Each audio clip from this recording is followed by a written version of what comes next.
warahmatullahi wabarakatuh.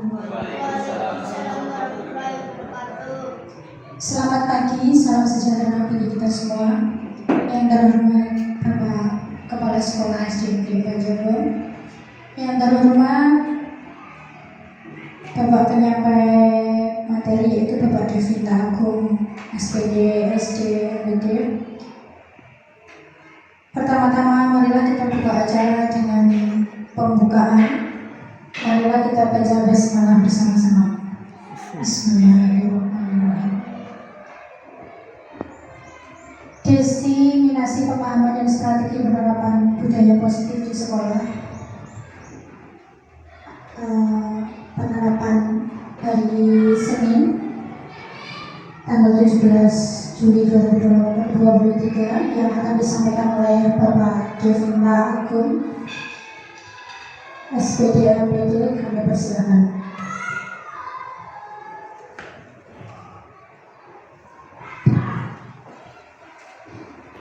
Assalamualaikum warahmatullahi wabarakatuh. Baik. Yang saya hormati Bapak Ibu guru kelas dan guru mapel beserta staf tenaga pendidikan SD Negeri Banjarbaru, dan tidak lupa anakku kelas ini atau kelas 6 ya. Kelas 6 SD Negeri Banjarbaru yang paling cintai dan paling dibanggakan. Puji syukur alhamdulillah senantiasa kita sanjung, kita ajarkan kepada Tuhan Yang Maha Esa atas firman rahmat hidayahnya. Pada hari ini kita masih diberikan kesehatan, bisa berkumpul bersama dalam ruangan kelas 6 ini untuk saya akan menyampaikan tentang diseminasi pemahaman dan strategi penerapan budaya positif sekolah. Sebagaimana Bapak Ibu ketahui bahwa saat ini di tahun 2023 ini saya mengikuti program pendidikan calon guru penggerak angkatan ke-8 Kabupaten Gerobogan. Ya, pada hari ini saya akan menyampaikan salah satu topik yang dibahas dalam pendidikan CKP angkatan 8 ini, yaitu tentang penerapan budaya positif di sekolah.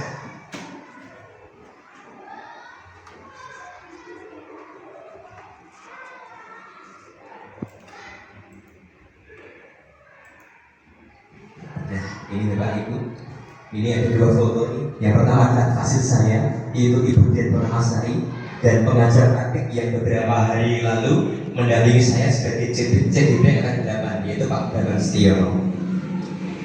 Lanjut, ada beberapa kunci konsep agar budaya positif itu bisa berjalan sesuai dengan harapan kita. Ada 7. Yang pertama yaitu adalah perubahan paradigma belajar. Yang kedua, disiplin positif. Yang ketiga, perubahan motivasi perilaku manusia. Yang keempat, keyakinan kelas. Yang kelima, kebutuhan dasar manusia. 6, posisi kontrol. Yang ketujuh adalah segitiga restitusi. Ini nanti akan saya sampaikan lebih lanjut pada slide berikutnya. Nah, yang pertama adalah perubahan paradigma belajar. Nah, hari ini kita coba praktek. Coba satu bangku ini diisi dua orang Bapak Ibu. Dan Mbak Yanti dengan Bu Lia bisa satu bangku. Bu Yuni dengan Bu Tuti bisa satu bangku. Yang belum satu bangku nggak apa-apa ya. Yang berdua nanti kita kondisikan ya. Kita coba akan melakukan simulasi. Ini simulasi ini dilakukan oleh dua orang ya. Kita lihat ilustrasinya. Anda dan teman Anda, jadi teman di sebelah Anda satu bangku, akan melakukan kegiatan cobalah buka. Anda adalah A. Tugas Anda adalah mengepalkan salah satu tangan Anda, dikepalkan. Kita coba dari satu orang saja. Yang mengembangkan satu orang saja. Bisa Bulia dan bisa Butik. Sekarang kita mau bayangkan yang anak-anak juga praktek ya. Mbak Feby mengepalkan tangan, belakangnya Mbak Feby mengepalkan tangan, Mas Faiz mengepalkan tangan. Nah, sekarang kita mencoba membayangkan ada sesuatu yang berharga di tangan kita. Nah, apa yang perlu panjenengan lakukan? Anda perlu menjaga agar benda tersebut sekuat tenaga di dalam kepala Anda dijaga. Benda tersebut sangat penting sekali dalam kehidupan Anda. Kemudian rekan panjenengan yang ada sebelahnya berusaha mencoba dengan segala cara membuka. Bisa dilakukan secara fisik boleh, dengan kata-kata juga boleh. Tapi sebelumnya kita bisikkan yang kita memberikan bocoran ya, yang kita pegang itu apa? Misalnya mungkin iodium, atau mungkin obat merah, atau mungkin pisau, atau mungkin silet, atau mungkin perhiasan. Nah, teman yang ada sebelah Anda ini berusaha membujuk agar teman yang mengepalkan tangan ini mau membuka kepala tangannya dan menyerahkan benda tersebut kepada Anda. Ya, coba. Dengan fisik boleh, dengan kata-kata juga boleh, dengan kata-kata boleh. Ayo berusaha. Katakan boleh, dengan kata-kata merayu juga boleh, merayu boleh.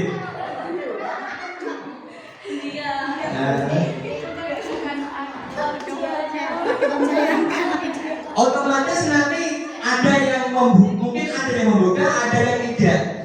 Terserah Anda. Jadi posisi kontrolnya terserah ya, terserah pada yang memegang atau mengepalkan tangan. Ada yang boleh membuka, ada yang tidak. Ya coba. Sudah lakukan? Silakan ya. Baik, saya akan mencoba salah satu sampel Bulia. Maaf, ini tadi Bulia sudah mengepalkan tangan. Bu Yanti berusaha untuk membukanya. Dibuka tidak Bu Yanti? Sama-sama suka. Oh gitu. Yang dipakai Bulia ini apa? Cabai setan. Nah, kira-kira kok kenapa Bu Yanti tidak mau membuka kepala tangannya? Bulia tidak membuka kepala tangannya. Kan? Sama-sama suka. Sama-sama Cabai setan. Oh gitu. Oke. Yang kedua, Bu Tuti dengan Bu Yuni dibuka tidak di kepala tangannya? Belum sempat merayu itu Pak. Oh belum sempat merayu. Silakan beli lagi. Pak Aku kan saya kan tidak ke yang siswa. Kira-kira Dibuka tidak lagi? Dibuka. Yang dipegang oleh Mbak Feby apa? Apa? Tadi kamu rayunya bagaimana? Mbak Feby tolong dibuka gitu ya. Nah, ya oke. Yang lain? Atau mungkin kembali lagi ke Bu Yuni, sudah berhasil dibuka atau belum? Begini Pak, Oke. katanya sesuatu yang kita miliki itu susah dilepaskan karena kita sudah sayang. Jadi saya merayu bagaimanapun kayaknya Enggak berhasil. Oke. Apalagi dipaksa. Nah, oke. Baik, terima kasih. Nah, ini nih. Intinya tadi Mbak Feby mau membuka. Tadi mungkin begini Bapak ini. Pada suatu ketika saya juga membayangkan di kempalan tangan saya ini yang saya pegang ini adalah obat merah iodium. Obat iodium atau obat merah atau iodium ini penting bagi saya karena saya gunakan sebagai salah satu bentuk perlengkapan P3K. Dan teman saya ketika dia sedang di dapur mengiris lombok ya, tapi secara tidak sengaja ini jarinya terluka. Teman saya minta, Pak Agung, saya minta obat merahnya boleh tidak? Otomatis jawaban saya bagaimana? Teman saya menunjukkan, saya perbolehkan ya, ini silakan. Nah, tapi di lain kasus ada pula yang mempertahankan Apa yang menjadi barang tersebut? Tadi sempat disampaikan oleh Mbak Lia dengan Bu Yanti. Mbak Lia berusaha dengan sekuat tenaga mempertahankan apa yang ia pegang tersebut, sehingga tidak diperkenankan Mbak Yanti untuk membuka apalagi memilikinya. Nah, intinya apa? Posisi kontrol itu tidak terletak pada yang mengepalkan tangan dan juga tidak pada yang berusaha merayu untuk membuka kepalan tangan. Nah, Bapak Ibu, ini saya kaitkan dengan penerapan budaya atau disiplin positif. Misal, suatu ketika ada anak, ya, ada anak yang mungkin panjenengan ini memandangnya anak tersebut melakukan suatu pelanggaran, ya. Jenengan sedang menyampaikan pembelajaran. Nah, si anak ini tadi mungkin ada yang diam, ada yang ada yang anteng, ada yang nangis sendiri. Nah, ketika panjenengan menyuruh anak ini untuk diam atau anteng, posisi kontrol ini terletak pada panjenengan ataukah anak? Logikanya kontrol, betul. Ini artinya anak. Bukan nek bocah itu nek dikandani koyo ngopot guru sekuat tenaga untuk ngandani. Tetapi kalau anaknya ini belum tersentuh hatinya, dia tetap akan mengulangi lagi, dia akan ramai lagi. Mungkin saat ketika ibu maksa panjenengan memberikan instruksi pada anak, Mbak, diam dulu gitu. Mungkin seketika dia akan diam. Tetapi kemudian di menit-menit berikutnya berulang lagi, gojek lagi. Nah, intinya itu gitu. Bahwa di sini terjadi suatu perubahan paradigma bahwa apa yang dilakukan oleh guru di kelas untuk mengontrol anak, kalau anak ini tidak berusaha merubah apa yang ada di dalam dirinya sendiri, maka posisi kontrol guru itu akan belum bisa dilaksanakan secara optimal. Artinya apa? Anak harus mau berubah dari dirinya sendiri. Seperti itu. Lanjut. Nah, yang kedua, paradigma yang perlu kita rubah adalah ilusi guru mengontrol murid. Pada dasarnya, kita dapat memaksa murid untuk berbuat sesuatu jika murid tersebut memilih tidak melakukannya, walaupun tampaknya guru sedang untuk mengontrol perilaku murid. Hal demikian terjadi karena murid sedang mengizinkan dirinya dikontrol. Saat itu, kontrol guru menjadi kebutuhan dasar yang dipilih murid tersebut. Tadi sudah saya sampaikan, mungkin pada ketika panjenengan memberikan arahan pada anak untuk diam atau anteng, dia akan menuruti. Nah, lanjut.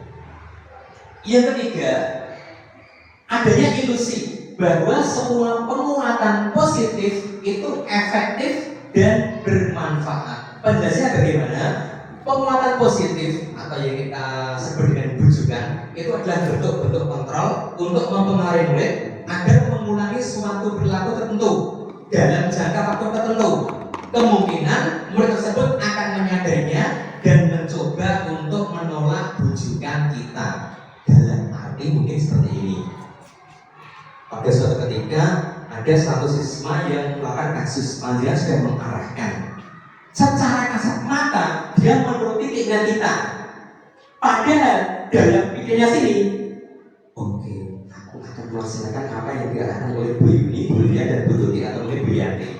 Supaya apa? Agar nanti saya tidak dihukum. Di sini motivasinya apa?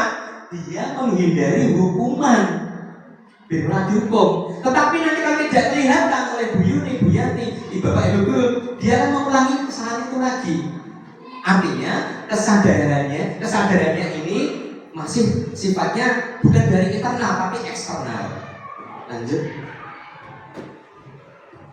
Selanjutnya adanya ilusi bahwa kritik dan membuat orang merasa bersalah itu dapat menguatkan karakter. Kira-kira ini benar salah gitu. Kita mengkritik seseorang tujuannya agar orang itu nanti karakternya menjadi kuat. Kira-kira benar atau salah ini? Mungkin ada yang berpendapat. Tergantung, Pak. Tergantung. Mas, mungkin bisa dijelaskan lebih detail Bu Yuni. Maksud saya Maksud saya tergantung di sini itu kadang orang yang dikritik kalau kita tidak bisa mengontrol bisa jadi salah paham. Tapi kalau kita bisa mengontrol, kita bisa menerima bahwa kritikan itu adalah saran untuk kita. Seperti itu, Pak. Nggih, tepat sekali. Nggih. Kritikan itu bisa positif. Tetapi jika tidak bisa dikontrol, ini bisa negatif. Sebagai contoh, semisal ada panjenengan memberikan tugas pada murid panjenengan untuk membuat hastakarya. Nah, kemudian taruhlah Mbak Feby membuat hastakarya. Mbak AC mengkritik apa yang telah dibuat Mbak Feby. Nah, kalau Mbak Feby tidak bisa mengambil sisi positifnya, ini nanti karakternya Mbak Feby bisa turun. Artinya apa? Mbak Feby jadi rendah diri. Oh yojo, gen ku elek. Sesuk nek arep gawe meneh, Mbak Feby takut. Nggih. Takut kenapa? Karena sudah dikritik tadi. Nggih, dikritik tadi. Nah, artinya apa? Kritikan ini bisa menuju pada identitas gagal. Artinya apa? Siswa yang dikritik, dia merasa bahwa dirinya itu ada kekurangan, ada keburukan, sehingga dia menjadi rendah diri. Nah, ini sisi negatifnya. Lanjut. Selanjutnya, ilusi bahwa orang dewasa ini memiliki hak untuk memaksa. Nah, seperti tadi, ketika panjenengan menempatkan diri sebagai guru di depan kelas, kemudian ada anak yang melakukan suatu kasus, kasus pembelajaran atau mungkin kasus yang lain, dan jenengan di sini punya prinsip, saya berhak memaksa anak untuk menuruti keinginan saya. Ini nanti akan panjenengan pahami secara lebih detail nanti melalui praktek. Jadi adanya ilusi bahwa orang dewasa itu memiliki hak untuk memaksa, baik di sekolah mungkin, atau mungkin di tingkat keluarga mungkin, atau mungkin di lingkungan masyarakat. Seorang ayah, ibu, orang tua berhak memaksa anaknya untuk berbuat A. Itu sebuah ilusi. Lanjut. Nah, kemudian perubahan yang kedua yaitu tentang paradigma stimulus respon ke pendekatan teori kontrol. Dulu kita menganggap bahwa realitas kebutuhan kita itu sama. Cah sekolah, kuwi tujuannya sekolah iya ben pinter. Harapannya kita dulu ya, bahwa anak itu menguasai semua mata pelajaran yang disampaikan oleh guru. Pinter matematika, pinter PKN, pinter bahasa, pinter yoga, pinter olahraga. Ini sebetulnya paradigma yang salah. Kenapa? Karena anak ini memiliki bakat dan potensi yang berbeda-beda. Ada yang jago matematika, mungkin ketika dia jago matematika, dia gambarnya kurang bagus. Ketika dia pandai olahraga, mungkin di bidang lain juga kurang bagus.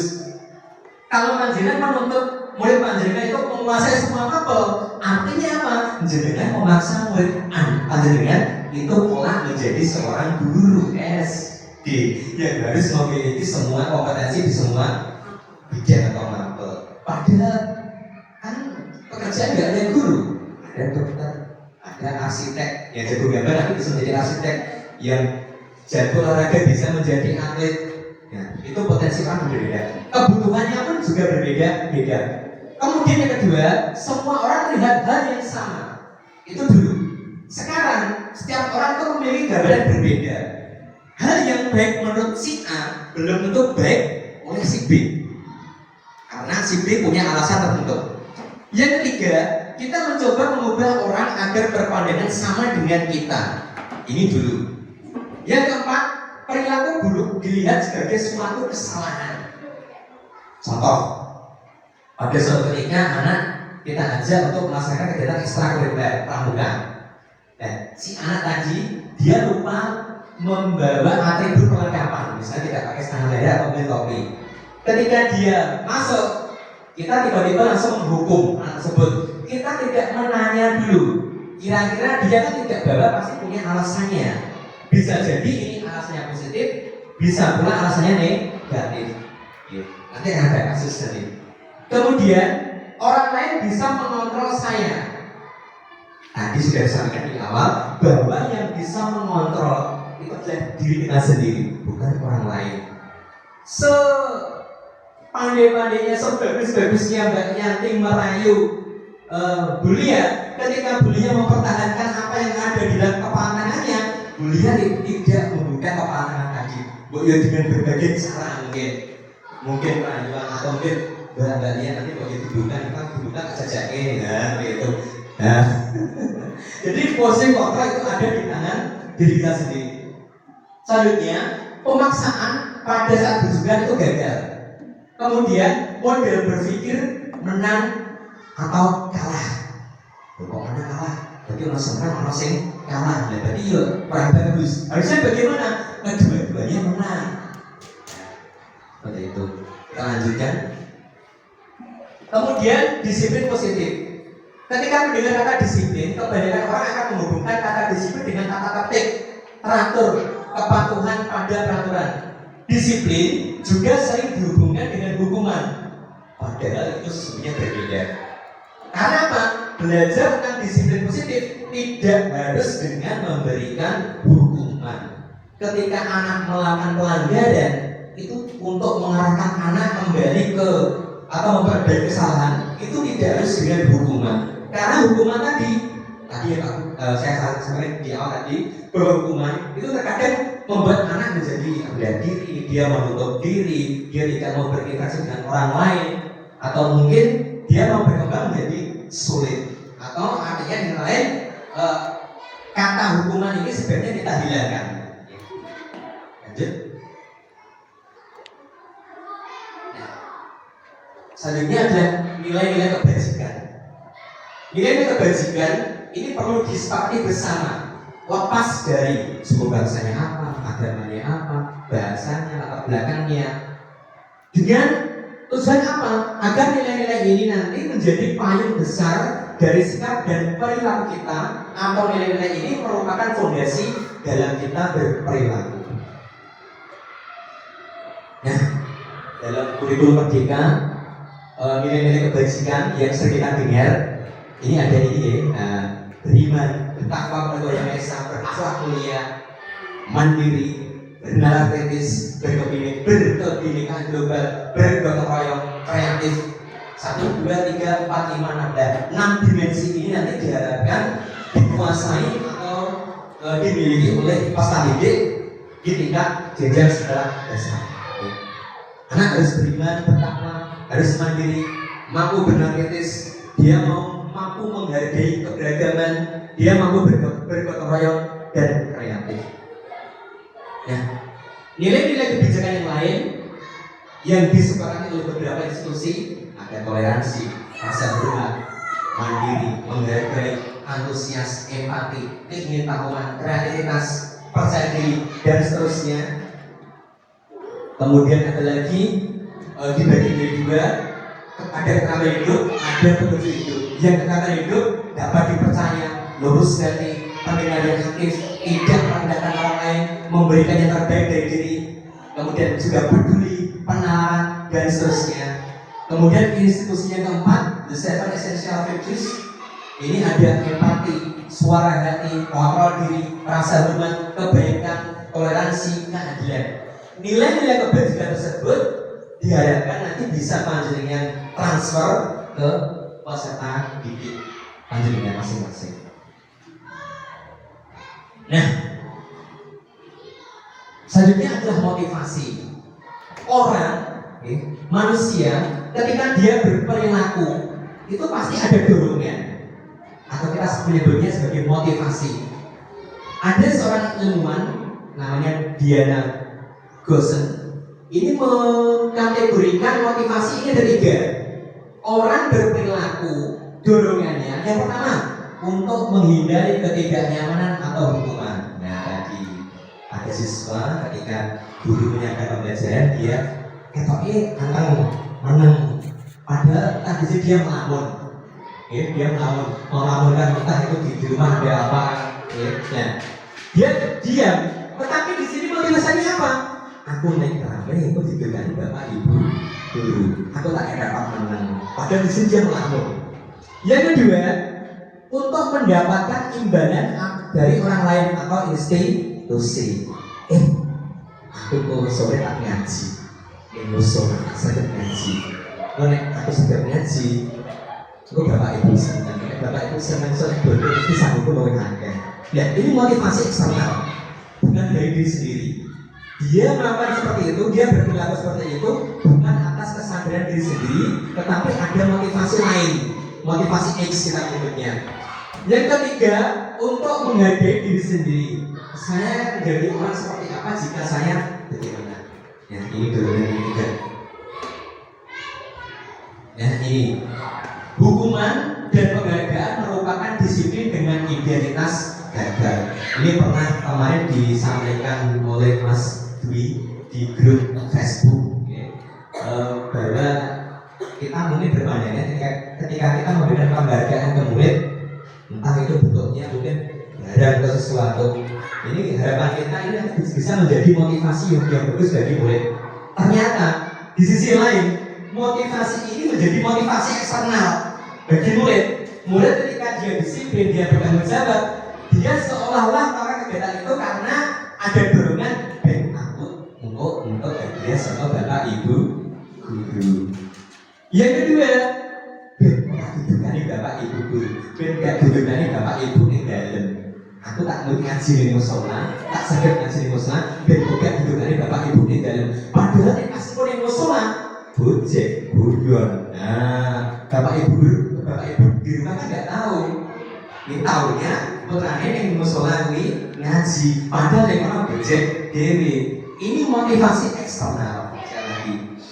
Kemudian, nah, memberikan penghargaan dan hukuman adalah hal yang sama karena keduanya mencoba mengendalikan perilaku seseorang. Ya, ini gitu.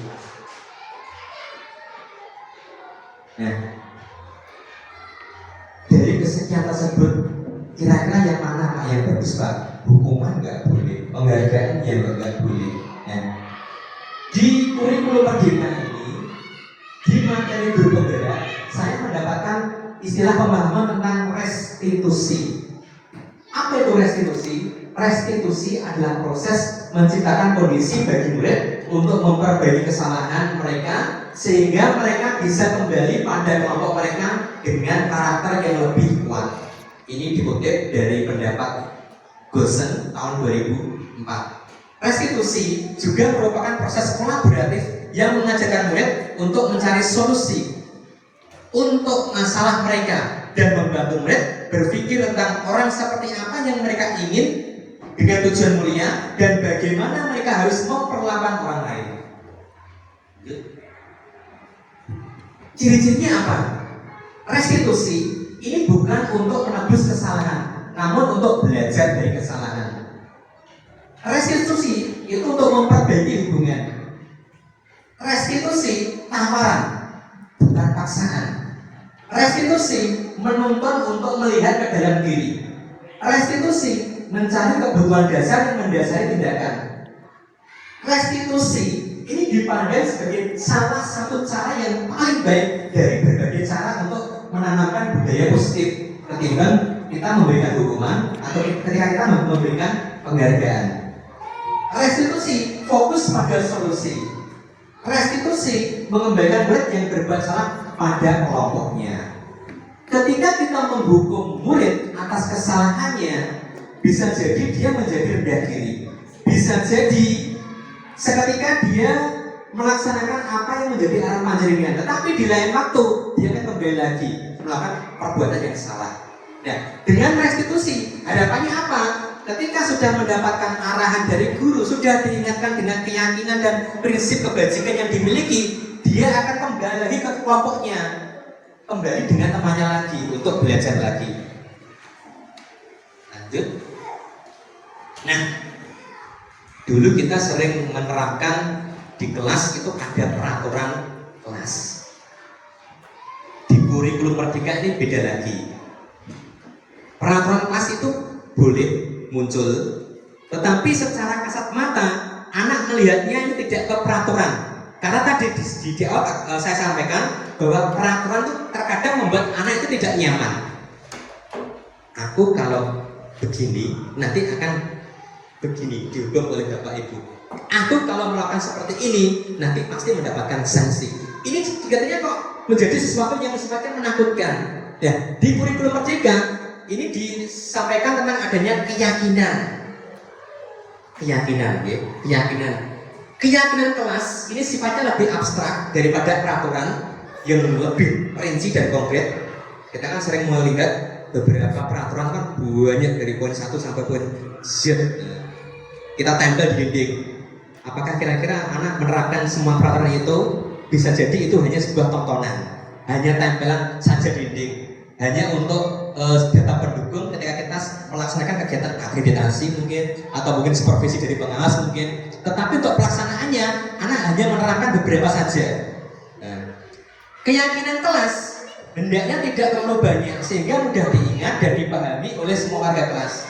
Keyakinan kelas sebaiknya sesuatu yang dapat diterapkan di lingkungan tersebut, sehingga nantinya semua warga kelas, baik siswa, guru, orang tua mungkin, semua ikut berkontribusi dalam pembuatan keyakinan kelas dalam suatu kegiatan curah pendapat. Selanjutnya, bersedia meninjau kembali keyakinan kelas dari waktu ke waktu. Artinya apa?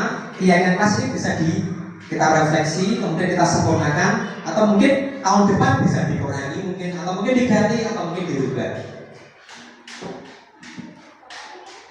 Nah ini contohnya nih. Nah ini yang di sebelah kiri ini keyakinan sekolah, yang di sebelah kanan itu hasil keyakinan kelas. Pas ini yang saya tampilkan kelas 5. Yang di sebelah kiri kita lihat disiplin, religius, peduli lingkungan, toleransi, ini adalah keyakinan. Yang di sebelah kanan itu peraturan. Bedanya seperti itu. Kalau peraturan terperinci, padahal kalau menempelkan peraturan kelas kan seperti ini, terperinci dari kelas 1 sampai poin terakhir. Kira-kira anak-anak membaca enggak? Mungkin jarang. Apa itu ditempel seperti itu? Nah, mungkin jarang. Apalagi kalau kalimatnya wajah. Mungkin akan lebih efektif jika panjenengan tuliskan keyakinannya saja, yang singkat saja, yang anak bisa mengingatnya. Disiplin, religius, peduli lingkungan, toleransi. Disiplin sih banyak sekali. Disiplin waktu, berangkat masuk 7 pulang untuk 12. Hari Senin, Selasa pakai merah putih, Rabu Kamis pakai batik, Jumat Sabtu pakai pramuka. Ini masuk disiplin. Religius banyak sekali. Berdoa sebelum belajar, atau berdoa dulu sebelum makan, berdoa dulu sebelum melakukan aktivitas. Banyak sekali. Peduli lingkungan juga banyak sekali. Mikir, masyarakat kebersihan, kemudian melaksanakan Jumat sehat dan Jumat bersih, menjaga kelas, membuang sampah pada tempatnya. Toleransi banyak sekali. Nah, semuanya ini tidak perlu ditulis, cukup panjenengan tulis disiplin, religius, peduli lingkungan, toleransi. Dan kesepakatan ini disampaikan di kelas dan anak-anak diajak untuk apa yang disampaikan oleh anak nantinya menjadi kesepakatan bersama agar diwujudkan bersama-sama. Jadi bukan guru yang menulis, tidak guru yang menyampaikan di awal, disampaikan dulu pada anak. Kamu pengennya bagaimana? Misalnya, Pak, saya pengennya belajarnya, atau begini, Pak, kata kuncinya kayaknya harus bahagia Pak. Maksudnya bagaimana? Begini Pak, maksudnya ketika saya dengan teman-teman itu belajar, Bapak Ibu guru ketika menyampaikan pembelajaran itu menggunakan metode pembelajaran yang menyenangkan sehingga anak-anak menjadi bahagia. Nah, seperti itu. Nah, itu bedanya keyakinan dan peraturan. Kalau peraturan banyak terperinci. Kalau keyakinan lebih simpel, lebih sedikit, mudah diingat. Bedanya itu. Nah, ini tentang kebutuhan dasar manusia. Sudah hati, sedang bingung menghadapi ulas satu murid kelasnya. Sebenarnya namanya Doni. Beberapa anak di kelas 2A telah datang padanya dan mengeluhkan Doni yang seringkali meminta bekal makan siang mereka dengan paksa. Jika Anda menghadapi situasi seperti Bu Ambar, kira-kira apa yang Anda lakukan? Jujur aja, jujur. Pasti marah gitu. Marah gitu. Pertama kali, Doni kamu ini loh nakal ambil bekalnya temannya kok dihabis sama paksa. Nah, pasti tanya seperti itu. Ini jujur dan ada dulu, alhamdulillah sudah mulai masuk ini, sudah mulai masuk ini. Iya betul. Ditanya dulu ya, coba ini ya. Nah.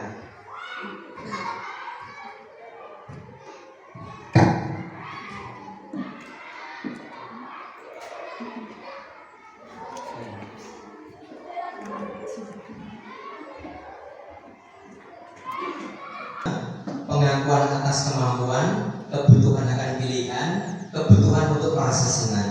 Jadi pada kasus tadi ada salah satu siswa yang mencoba merebut makanan atau minta secara paksa pada temannya. Itu sebetulnya kasus tersebut itu hal yang normal. Cuma kita arahkan saja. Jangan serta-merta ketika anak berbuat seperti itu langsung kita hukum atau mungkin kita sampaikan kata-kata mungkin yang membuat anak tersebut merasa dia rendah diri, kemudian dia keluar dari kelompoknya. Bisa jadi si anak tadi ketika dia merebut atau minta sesuatu pada temannya, bisa jadi ketika dia berangkat ke sekolah orang tuanya saking sibuk dia tidak dibuatkan sarapan sehingga dia lapar. Nah, lapar ini kan kebutuhan dasar manusia. Semua orang pasti lapar. Ketika dia tidak makan, otomatis dia akan berupaya bagaimana untuk mengatasi rasa laparnya tadi. Mungkin caranya saja yang salah dengan merebut makanan tersebut dari orang lain. Jadi kita arahkan saja. Atau mungkin kita bisa memberikan arahan bimbingan tidak hanya pada anak yang merebut tadi, tetapi bagi anak yang dioleh makanannya, mungkin disampaikan secara pelan-pelan. Mas, Mbak, kasihan temanmu tadi ketika berangkat sekolah belum sarapan. Kita saling berbagi yuk. Nah seperti itu kita arahkan. Artinya apa? Dua-duanya menang. Tidak ada yang menang, tidak ada yang kalah. Dua-duanya menang. Yang satu dia mengatasi rasa laparnya tadi dengan dipenuhi kebutuhan dasarnya itu makan. Yang satunya mendapatkan arahan dan bimbingan dari guru untuk mau berbagi dengan orang lain. Dua-duanya menang. Tidak ada yang kalah, cuma diarahkan. Selanjutnya, ada 5 posisi kontrol seorang guru. Yang pertama, penghukum. Yang kedua, pembuat rasa bersalah pada siswa. Yang ketiga, teman. Yang keempat, pemantau. Yang kelima, manajer. Jadinya semuanya berada pada posisi sebelah mana? Jujur. Ya sudah.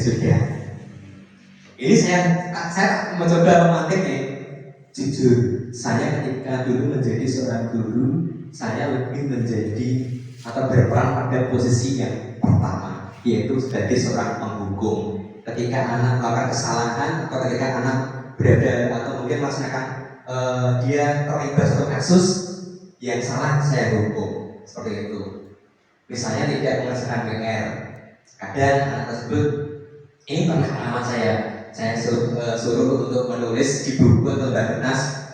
Saya tidak akan mengulangi kesalahan saya itu selama beberapa mungkin lembar. Nah, ini pun walaupun hanya menulis tadi, ini guru juga sudah berperan sebagai penghukum. Mungkin bisa jadi ketika anak melaksanakan kegiatan tersebut justru akan menambah bebannya di rumah. Jadi di rumah untuk membantu orang tua atau mungkin waktunya mengaji, justru malah dia fokus ke hukuman yang jenengan tadi, menulis berlembar-lembar. Nah, ini peran sebagai penghukum. Atau mungkin membuat rasa bersalah, atau mungkin sebagai teman, atau mungkin sebagai manajer. Nah, coba ini Pak Agung arahnya memantau ini maksudnya.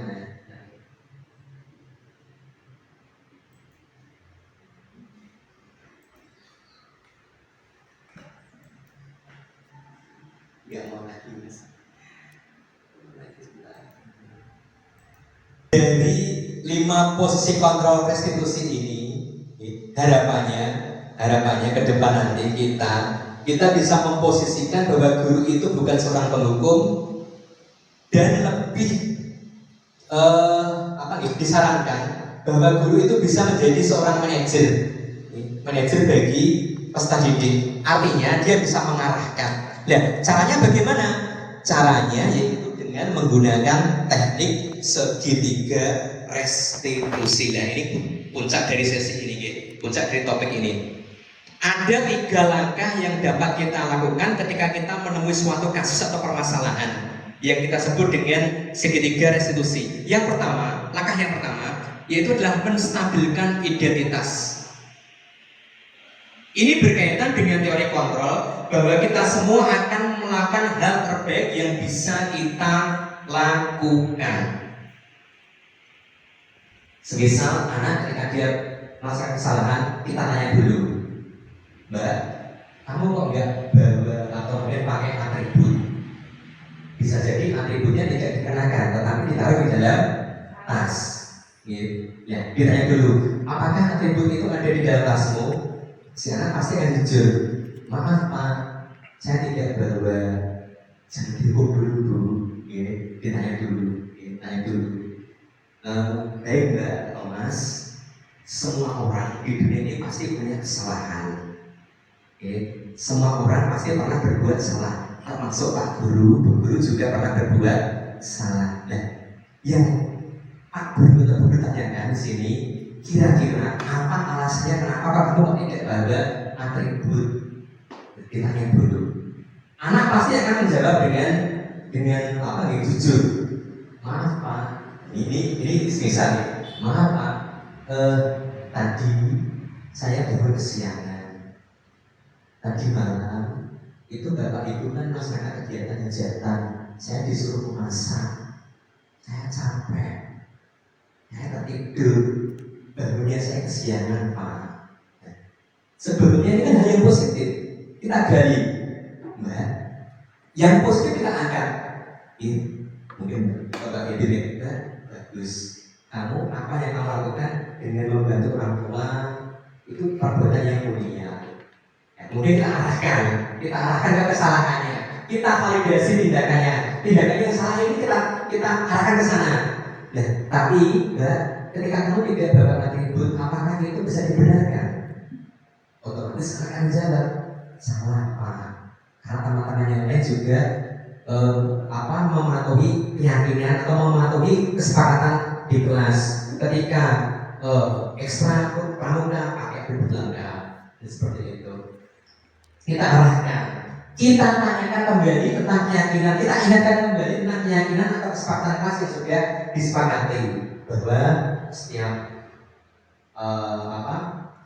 masuk harus tepat waktu, atribut harus sesuai dengan hari. Nah, seperti itu kita arahkan. Jadi ada 3 langkah. Yang pertama, menstabilkan identitas. Yang kedua, kita validasi tindakan yang salah tersebut, alasannya apa. Kemudian kita ingatkan tentang keyakinannya yang sudah terbentuk di kelas.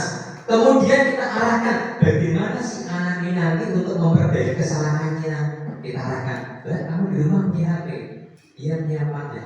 HP itu kan tidak ada di game. Di sana ada alarm. Ya, alarm itu bisa kamu gunakan sebagai pengingat. Misalkan untuk jam pagi, bangun jam berapa sebelum subuh agar kamu tidak telat berangkat ke sekolah. Kemudian di situ kamu tuliskan hari ini ada kegiatan ekstrakurikuler pramuka, saya harus pakai atribut lengkap. Itu bisa ditulis di HP, digunakan sebagai pengingat. Itu untuk menanyakan keyakinan. Ini ada 2 kasus. Ada 2 kasus.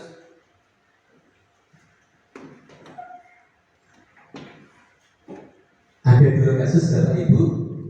Ini nanti dicermati, kemudian nanti dibaca, nanti kemudian untuk tugas tugas di rumah nanti coba setelah kasus ini dibaca dipelajari, nanti panjenengan upayakan bagaimana skenario penerapan segitiga restitusi ini yang dapat panjenengan lakukan untuk memecahkan atau mencari solusi dari kasus tersebut.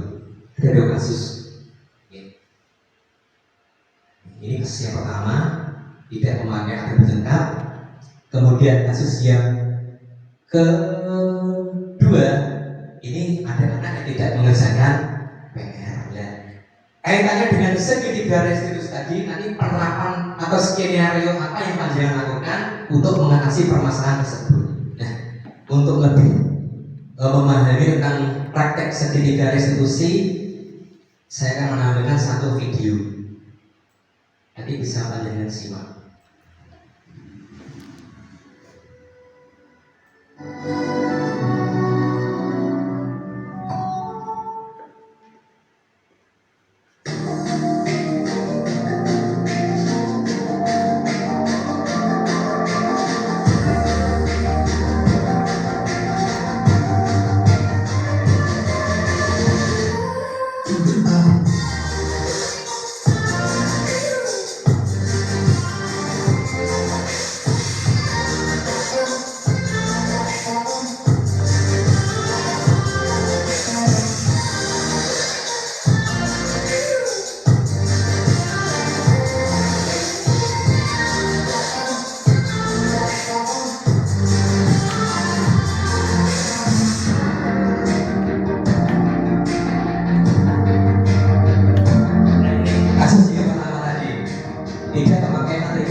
Diingatkan lagi dengan keyakinan dan kesepakatan kelas, kemudian mencari solusi dari permasalahan tersebut. Anak diajak untuk memecahkan. Untuk videonya, prakteknya kurang lebihnya seperti ini.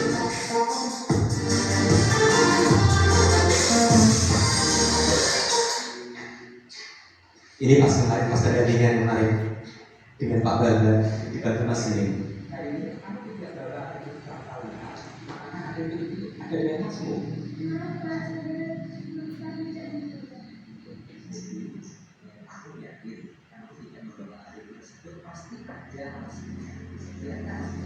Ditanyakan dulu alasannya.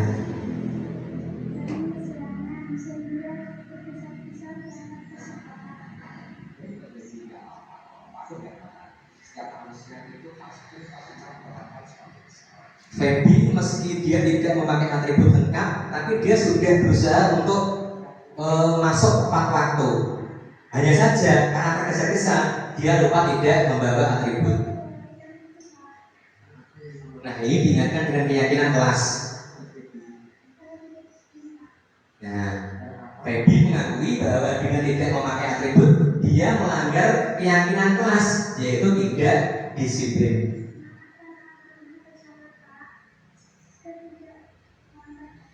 Nah, diajak untuk memecahkan solusinya yaitu dengan menggunakan alarm pada HP yang dimiliki agar nantinya dia tidak mengulangi kesalahan tersebut, jadi tidak dihukum tetapi diarahkan.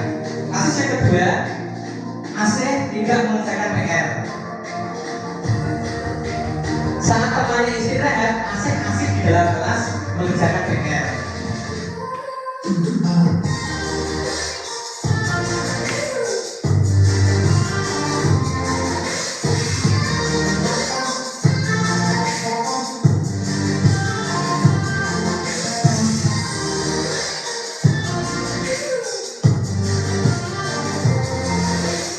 Untuk skenario-nya seperti yang ada di video berikut.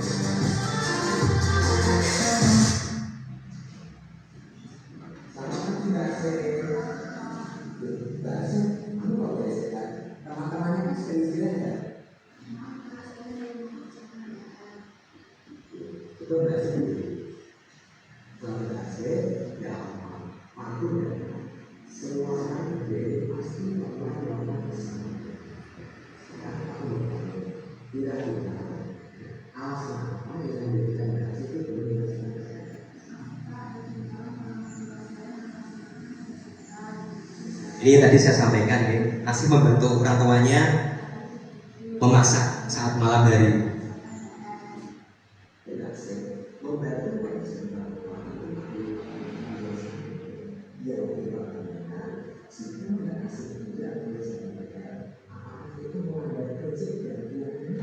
Namun tidak serta-merta melupakan kesalahannya tadi, diarahkan kembali.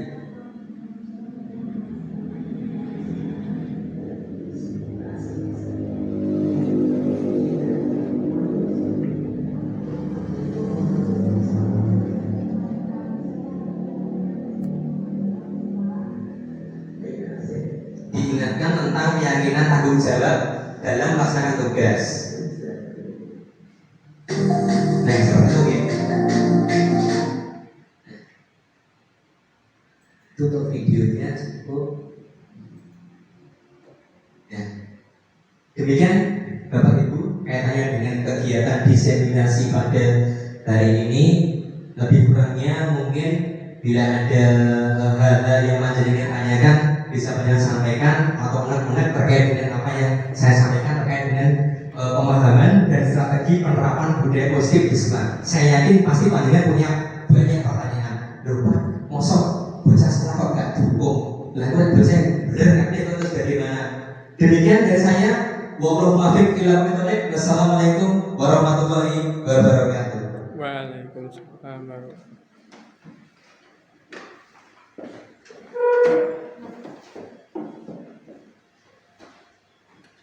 Terima kasih Pak Agung atas penyampaian materi tentang diseminasi, pemahaman dan strategi penerapan budaya positif di sekolah.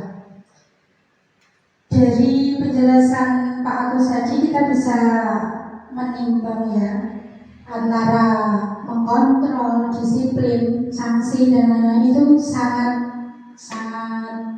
berkesinambungan ya.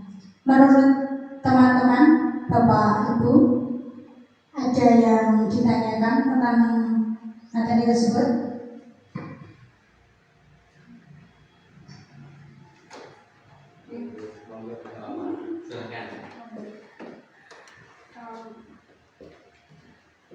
Assalamualaikum warahmatullahi wabarakatuh. Waalaikumsalam warahmatullahi wabarakatuh.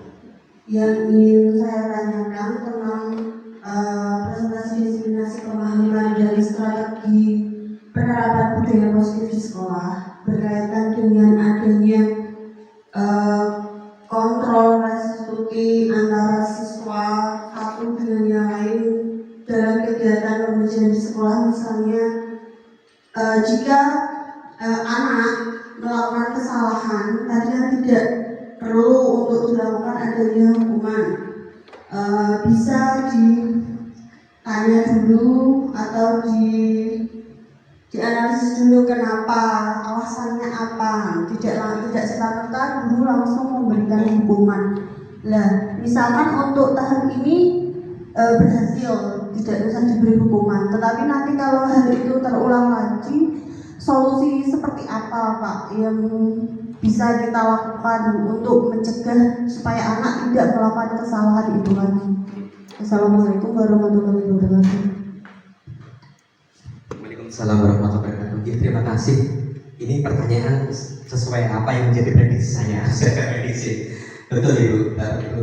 Terkait dengan penerapan budaya positif ini, tentunya ini tidak bisa berjalan sendiri. Tidak bisa berjalan sendiri. Tidak hanya bisa dilaksanakan dalam satu kelas saja. Tetapi kita harus saling berkolaborasi antar kelas. Tidak hanya satu kelas saja, tapi semuanya. Baik kelas 1, 2, 3, 4, 5. Tidak hanya satu guru saja, tetapi guru 1, 2, 3, 4 semuanya melaksanakan. Intinya apa? Intinya adalah faktor keteladanan itu sangat penting. Artinya apa? Yang kelas tinggi memberikan teladan bagi kelas rendah. Antar guru saling memberikan keteladanan. Yang kedua, bisa jadi ketika anak ini melaksanakan kesalahan, kemudian di sekolah dia setelah mendapatkan arahan dari guru, dia berubah. Tetapi ketika di rumah, dia kembali pada karakternya yang salah tadi. Nah ini Bapak Ibu, terkait dengan hal tersebut, artinya apa? Ketika termasuk tadi pagi atau pasar budaya ini, saya menyampaikan bahwa pilar pendidikan itu tidak hanya ada di sekolah saja. Pilar pendidikan itu ada tiga, ya. Keluarga, sekolah, dan masyarakat. Nah, apa yang sudah menjadi keyakinan positif siswa, apa yang sudah menjadi keyakinan positif kelas, ini juga panjenengan sampaikan, sosialisasikan pada orang tua siswa. Artinya apa?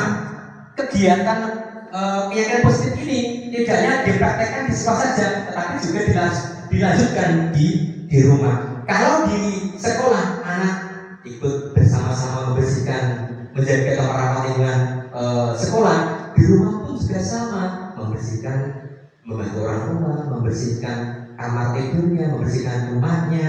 Kemudian ini seperti itu. Artinya apa? Saling berkolaborasi, saling panjenengan tidak istilahnya Pokoknya selalu berkelanjutan, berkesinambungan. Jangan pernah letih, jangan pernah lelah untuk menerapkan hal-hal positif ini. Misalkan ada kendala, didiskusikan bersama-sama dengan rekan guru lain.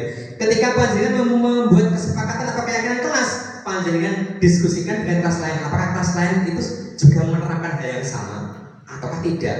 Apakah keyakinan kelas ini juga diterapkan di kelas lain atau tidak? Takutnya apa?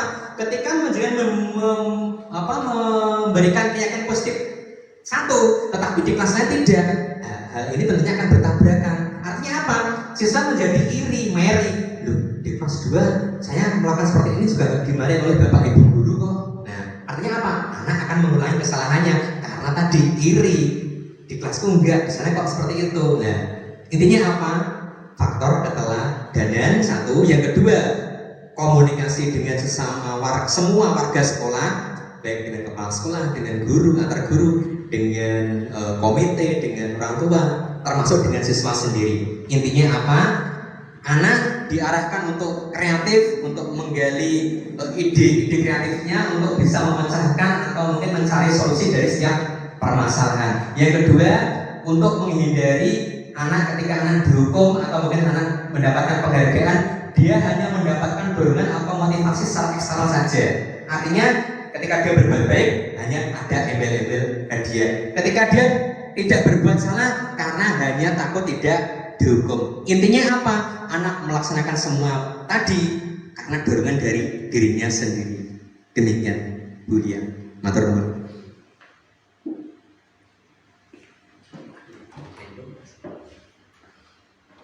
Mungkin ada yang lain? Udah, cukup ya. Akhirnya kita sampai pada tahap kesimpulan ya. Setiap individu itu memiliki kemampuan dalam mengontrol dirinya yang berbeda-beda. Ada yang memiliki tingkat kontrol diri yang tinggi dan ada yang memiliki tingkat kontrol diri yang rendah. Nah, kontrol diri yang tinggi pada individu itu akan memberikan pengaruh yang positif. Sebaliknya, perilaku atau kontrol yang rendah itu akan menimbulkan penyimpangan.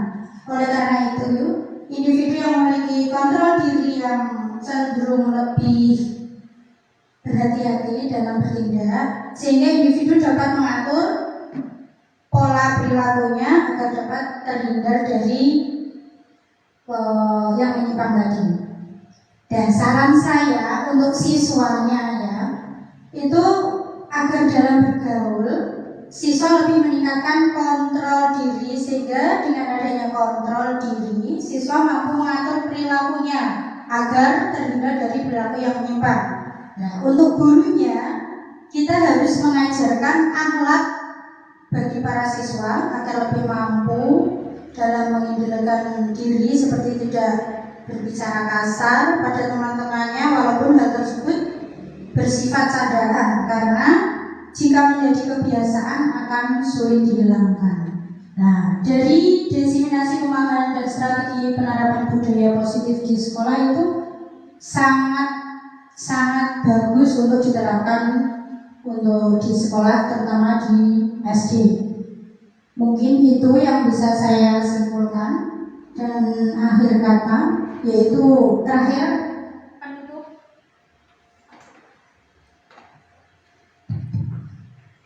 Ya, acara selanjutnya yaitu penutup. Mari kita tutup dengan bacaan hamdalah bersama-sama. Alhamdulillahirrahmanirrahim. Mungkin saya selaku pembawa acara mengucap terima kasih. Kurang lebihnya mohon maaf. Wabillahi taufiq wal hidayah. Wassalamualaikum warahmatullahi wabarakatuh. Waalaikumsalam warahmatullahi wabarakatuh. Assalamualaikum warahmatullahi wabarakatuh. Alhamdulillah, dengan adanya penerapan budaya positif ini dapat memberikan wawasan serta pengetahuan khususnya kepada saya, tenaga pendidik, dan kepada semua peserta didik, sehingga semua peserta didik dapat berperilaku sesuai dengan nilai-nilai kebajikan. Sekali lagi saya ucapkan kepada Pak Agung, semoga lolos dan sukses selalu. Assalamualaikum warahmatullahi wabarakatuh. Perkenalkan, saya Sri Wahyudi dari SD Negeri 4 Jabon, sekaligus teman sejawat dari Bapak Devinta Agung Susanto. Dari diseminasi yang telah disampaikan oleh Bapak Agung untuk mewujudkan visi sekolah, salah satunya membentuk karakter siswa dengan menerapkan budaya positif, bisa kita lakukan dengan cara pembiasaan bertutur kata dan berperilaku sopan santun atau secara berkelanjutan. Hal ini sangat membutuhkan kolaborasi antara warga sekolah guna mewujudkan terlaksananya visi sekolah. Terima kasih.